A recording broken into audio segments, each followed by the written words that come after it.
Qué gusto compartir con ustedes este tiempo de conferencia Más Pasión y Más Pasión por Dios. Hemos estado escuchando y ahora vamos a considerar más pasión para estar con la gente, cerca de la gente.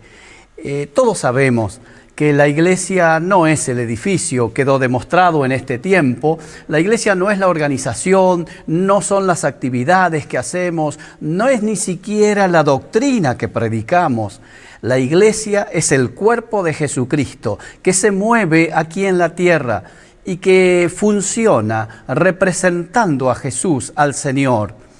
Y nosotros sabemos que el ser humano es un ser relacional, que necesita de alguna manera al otro.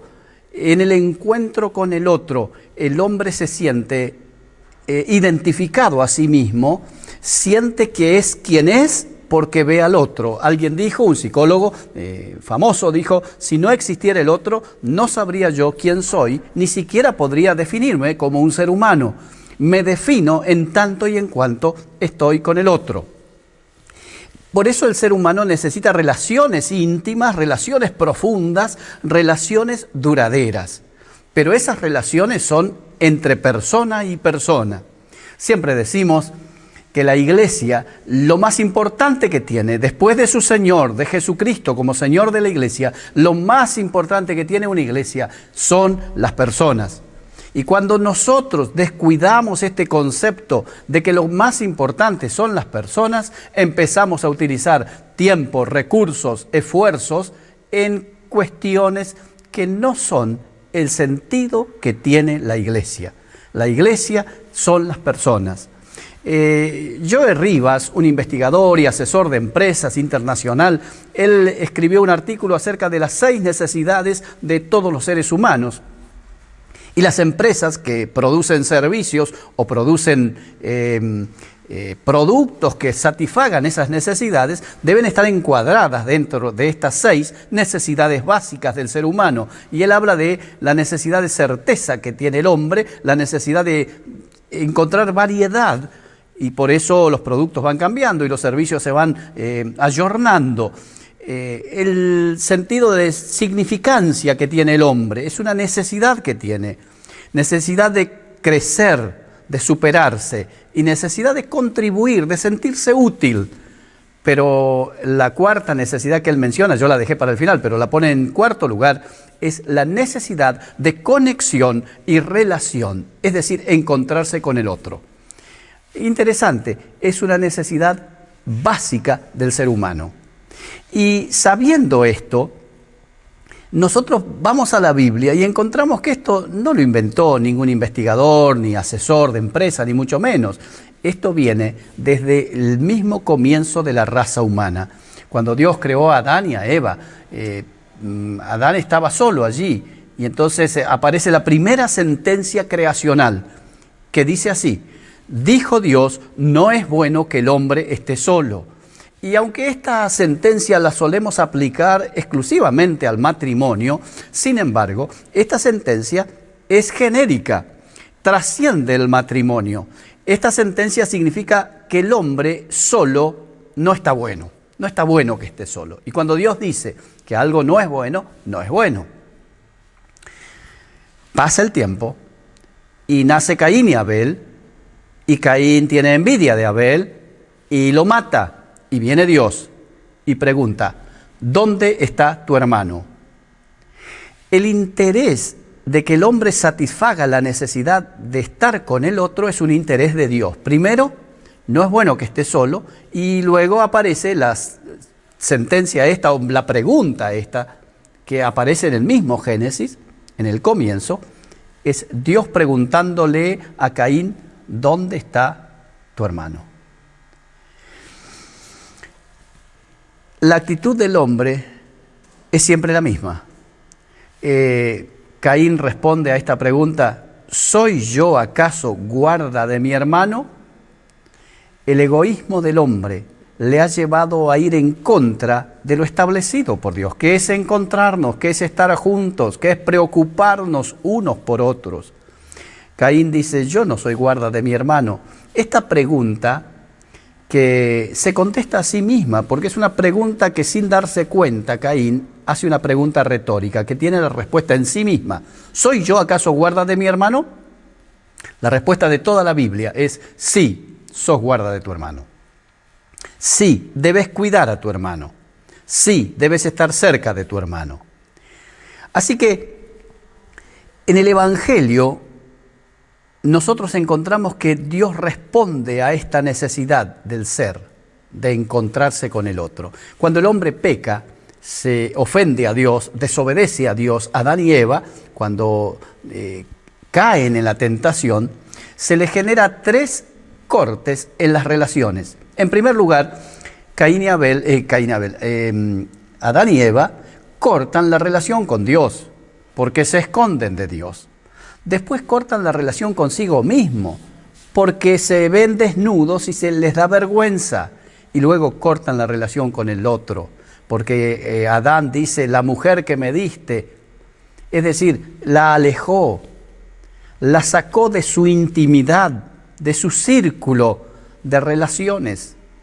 Pero el Evangelio viene para cubrir esto y la iglesia debe funcionar en unas relaciones interpersonales en armonía. Como dice el salmista, es bueno y delicioso que los hermanos habiten juntos y también en armonía. Esa es la idea en el texto hebreo.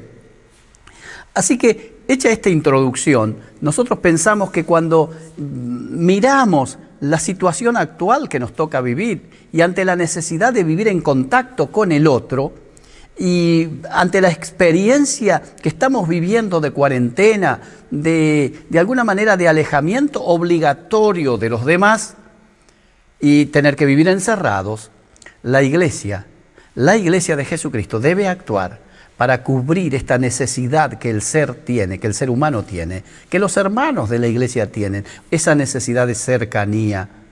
Donde hay 2 o 3 reunidos en mi nombre, dijo Jesús, yo estoy en medio. Ahora, ¿cómo debe hacer la iglesia para estar cerca de la gente? Esa es la pregunta, porque el tema es cerca de las personas. Ahora, ¿cómo hacemos? Lo primero que debemos mirar es cómo lo hizo Jesús. Porque nosotros somos seguidores de Jesús. Nosotros somos el cuerpo de Jesucristo aquí en la tierra, dijimos recién, lo dice la Escritura. Nosotros somos embajadores de Dios, eso dice la Biblia. Así que cuando queremos actuar como Jesús actuó, debemos mirar en el Evangelio cómo se manejó Jesús. Y aparece allí en el libro de Mateo, capítulo 9, versículo 36, dice, cuando vio a las multitudes, les tuvo compasión, porque estaban confundidas y desamparadas como ovejas sin pastor. El Señor ve a la multitud y tiene compasión. Ahora, la compasión no es lástima. Lástima es ese sentido de mirar al otro y decirle, pobrecito, qué pena que estás así, yo estoy bien y te puedo ayudar. Es decir, ese sentido que le llamamos asimétrico. Yo estoy en una posición mayor, tú estás en una posición menor, yo te voy a ayudar porque soy bueno, porque tengo y tú no tienes y estás en necesidad. Eso es lástima. Compasión es ponerse a la par del otro, sentir dolor por el dolor ajeno, llorar, como dijo Jesús, con los que lloran e identificarse con la necesidad del otro y cubrirla. Eso es compasión. Vamos a mirar algunos ejemplos en donde Jesús se acercó a las personas para que podamos tomar una perspectiva correcta de cómo nosotros tenemos que acercarnos a las personas. Allí en el Evangelio de Lucas, capítulo 15, dice el texto, capítulo 15, versículo 2, los fariseos y los escribas murmuraban diciendo, a los pecadores recibe y come con ellos. Fíjense qué interesante. La mirada de los fariseos y de los escribas sobre Jesús, sobre el accionar de Jesús, es verlo a Él como quien está con los brazos abiertos, recibiendo a pecadores. Dice, los recibe y come con ellos. Es decir, tiene una relación de intimidad, de cercanía. En este tiempo que vivimos y en la sociedad en la que nos toca actuar, hay muchos rechazados por pecados conocidos y a veces no tan conocidos. Pero cuando el pecado es conocido y es público, la gente lo marca, lo señala, lo separa y no se acerca. Miren, nosotros debemos recordar que no somos tan pluscuamperfectos como decía Alberto Cortés en su poema. Que no nos pase como a los puritanos, que se sentían mejores que los demás, que se sentían que ellos no eran tan pecadores. Y a veces utilizamos nosotros también esta idea, no me junto con los del mundo, como si la gente que no tuviera a Cristo son de una categoría inferior. Y como decía Spurgeon, si no estoy en la peor de las condiciones que los pecadores están, es solo por la gracia de Dios. Así que Jesús se acercaba a pecadores y comía con ellos. Y nosotros a veces los alejamos tanto y la gente nos ve como si somos casi de una secta, en donde no tenemos una relación de cercanía. Ahora, Jesús no solamente aceptaba al pecador, pero eso no significa que compartía sus pecados, ni que aceptaba y aplaudía sus pecados. Y aquí debemos hacer esta diferencia. Nosotros debemos abrazar al pecador, recibirlo con los brazos abiertos. Y eso no significa que estemos de acuerdo con lo que esté haciendo. Eso es lo que hace Dios. Dios siempre va a abrazarnos con su gracia. Cuando el muchacho de la parábola del hijo pródigo volvió después de haber andado perdido y gastado todo y malgastado y avergonzado a la familia, cuando regresa, el padre lo recibe con un fuerte abrazo y le hace una fiesta y organiza todo una bienvenida.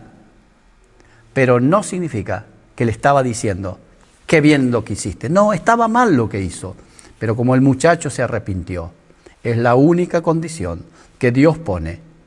Pero no es la condición que nosotros debemos poner para encontrarnos con los pecadores. Ellos deben arrepentirse. Cuando un pecador se arrepiente, Dios le recibe. Pero hasta tanto se arrepienta, nosotros debemos tener una actitud de compasión y de decirle que estamos para ayudarle. Aceptaba al pecador. Eso debe hacer la iglesia. Hace muchos años yo estaba de misionero en Brea Pozo, en Santiago del Estero, y lo he contado alguna vez esta historia porque nos sucedió, estábamos construyendo el templo, el segundo templo. Teníamos un templo pequeño, hicimos un templo alrededor del templo pequeño, de modo tal que el templo pequeño nos quedaba como lugar de reunión mientras se construía lo de alrededor. Y en un momento tuvimos que sacarle el techo al templo pequeño para poner el techo grande. Y las puertas estaban abiertas y estábamos a cielo abierto. Y era ya una tardecita, casi oscureciendo. Y pasó un muchacho que estaba borracho y paró su bicicleta frente a la puerta del salón. Y nosotros estábamos cantando, estábamos en la cena del Señor. Y en ese silencio que se produjo luego de la canción, se escuchó en voz muy fuerte que el muchacho que estaba en su bicicleta gritó, «Pecadores contemplo». Y se produjo un silencio y como asombrados algunos. Entonces yo me paré y dije, ¿qué razón tiene este muchacho? Él ha dicho una gran verdad. Nosotros somos pecadores y estamos dentro de este templo. Porque el templo no nos santifica. Porque no nos hace mejores la iglesia ni la religión. Ni siquiera leer la Biblia nos hace mejores. Lo que nos hace mejores es cuando aceptamos que Jesucristo limpie nuestro corazón, transforme nuestra vida y el Espíritu Santo venga y produzca en nosotros una regeneración y una nueva vida. Pero si no fuera por esa obra bendita de Jesús, seguiríamos en la misma condición o peor. Así que aceptar al pecador, pero en segundo lugar, Jesús visita al despreciado. Se acerca al despreciado. En Lucas capítulo 19 está la historia tan conocida de Jesús y Zaqueo. ¿Se acuerdan? El texto número 5 dice que cuando Jesús llegó al lugar, miró hacia arriba y le dijo, Zaqueo, date prisa y desciende, porque hoy debo quedarme en tu casa. Jesús iba entrando a Jerusalén y grandes multitudes le seguían.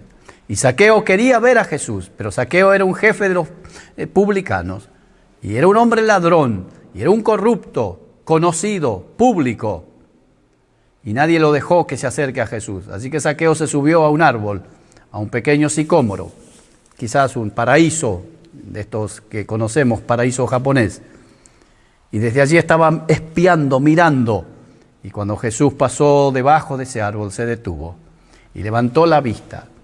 Y siempre pienso que si hubiera sido yo el que pasaba por ahí, hubiera levantado la vista y le hubiera dicho: Zaqueo, deja de esconderte, ya todos te conocemos, sabemos que sos un ladrón, un corrupto, y lo hubiera avergonzado.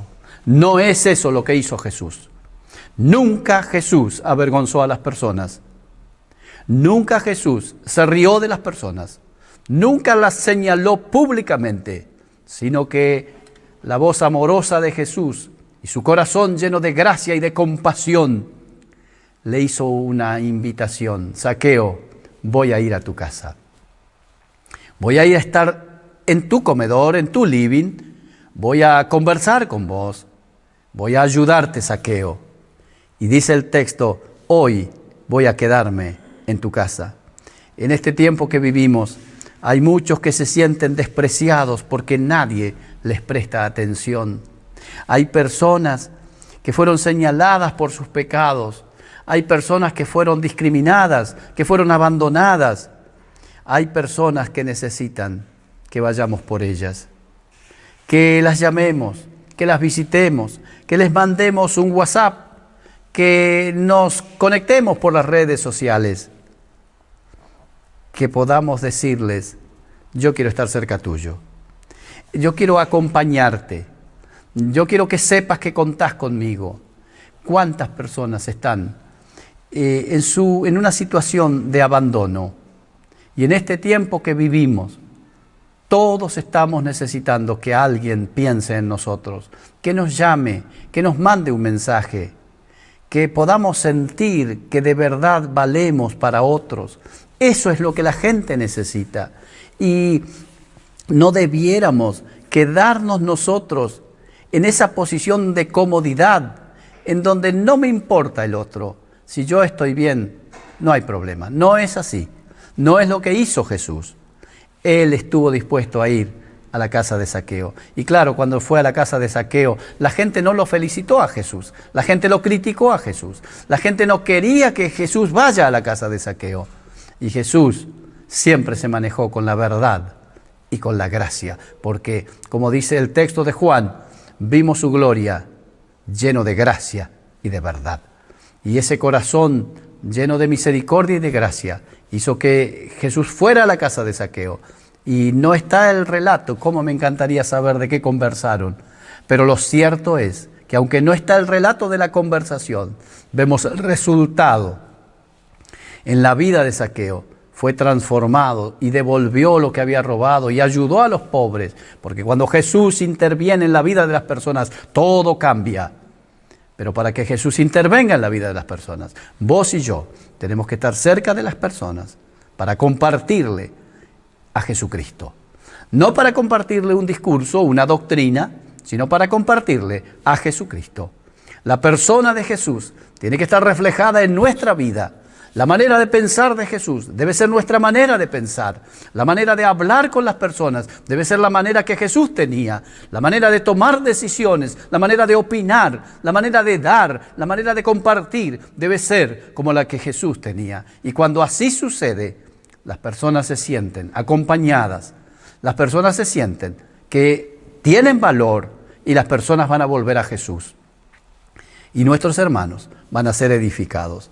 Así que en primer lugar Jesús aceptaba al pecador, visitaba al despreciado, pero también Jesús proveía a las necesidades. En el relato de Marcos capítulo 8 versículo 2 dice que Jesús, habían estado las personas con él varios días escuchándole. Y dice el texto de Marcos 8:2, tengo compasión de la gente, porque ya hace 3 días que están conmigo y no tienen que comer.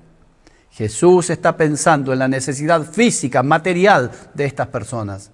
Por muchos años se discutía, ahora no tanto, si la iglesia tiene que hacer una acción social de ayuda para satisfacer las necesidades de las personas.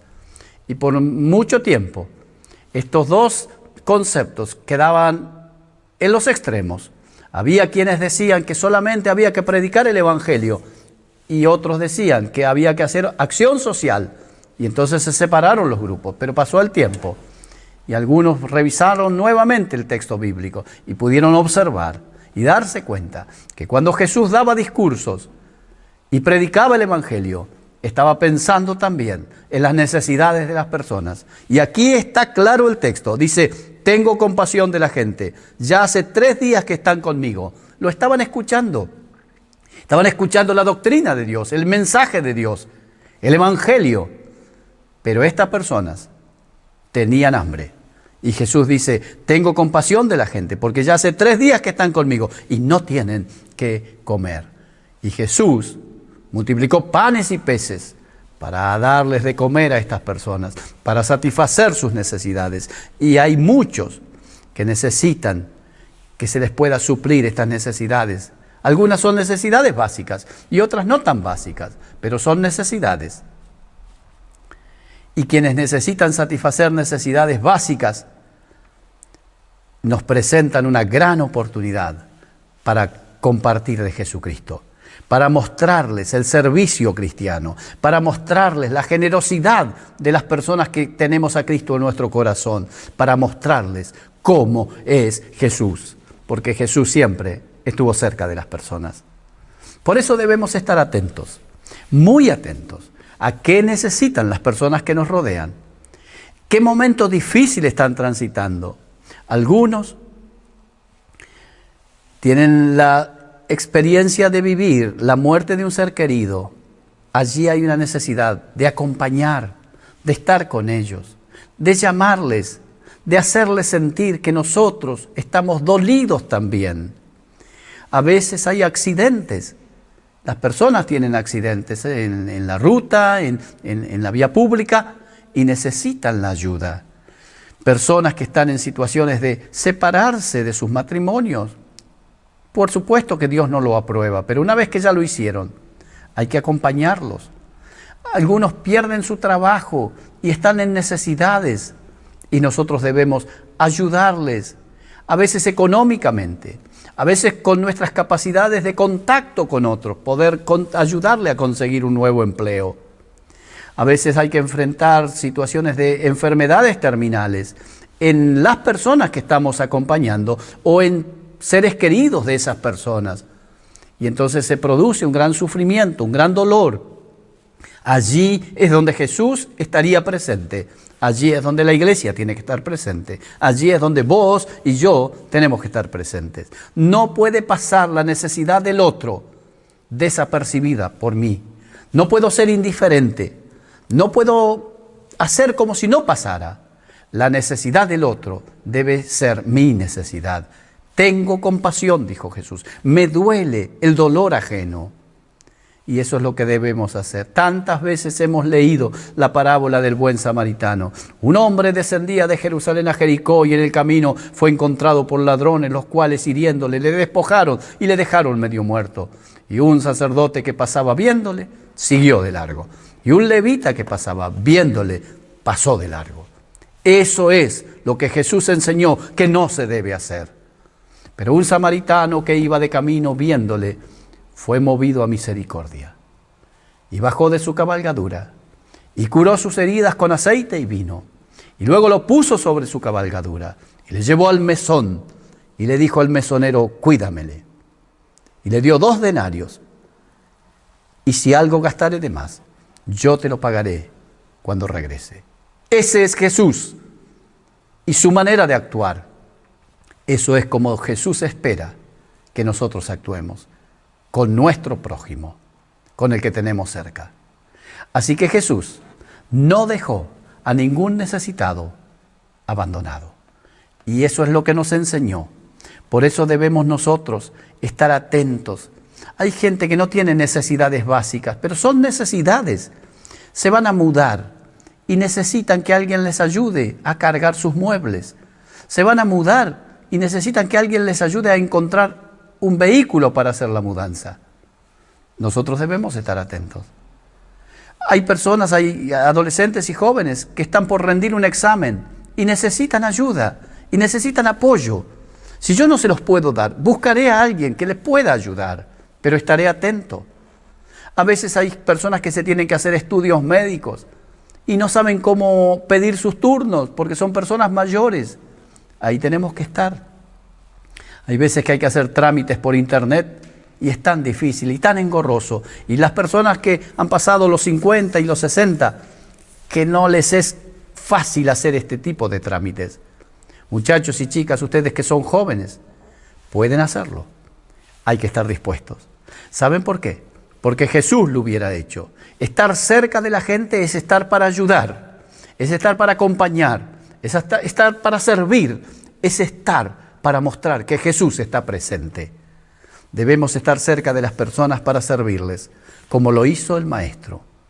Por eso ese texto que tanto hemos aprendido y repetido de memoria debe ser nuestra experiencia. Y a modo de conclusión quiero decirles, Jesús dijo: el Hijo del Hombre no vino para ser servido, sino para servir y para dar su vida en rescate por muchos. Ese es Jesús, quien estuvo para servir, estuvo para estar cerca de la gente y estuvo cerca de nosotros, para ayudarnos y para hacernos nuevas personas que podamos ahora representarlo. Quiero desafiarte a que este tiempo que quede de cuarentena, de pandemia, y cuando pase esto, nunca olvidemos que estar cerca de las personas es lo que Jesús hizo y lo que Jesús espera que vos y yo hagamos hasta que el Señor venga por nosotros. Quiero desearte que esta palabra que hemos leído y escuchado podamos seguirla y obedecerla para gloria de Dios y para bendición de las personas con las que tenemos algún contacto. Que Dios te bendiga. Un abrazo desde la virtualidad.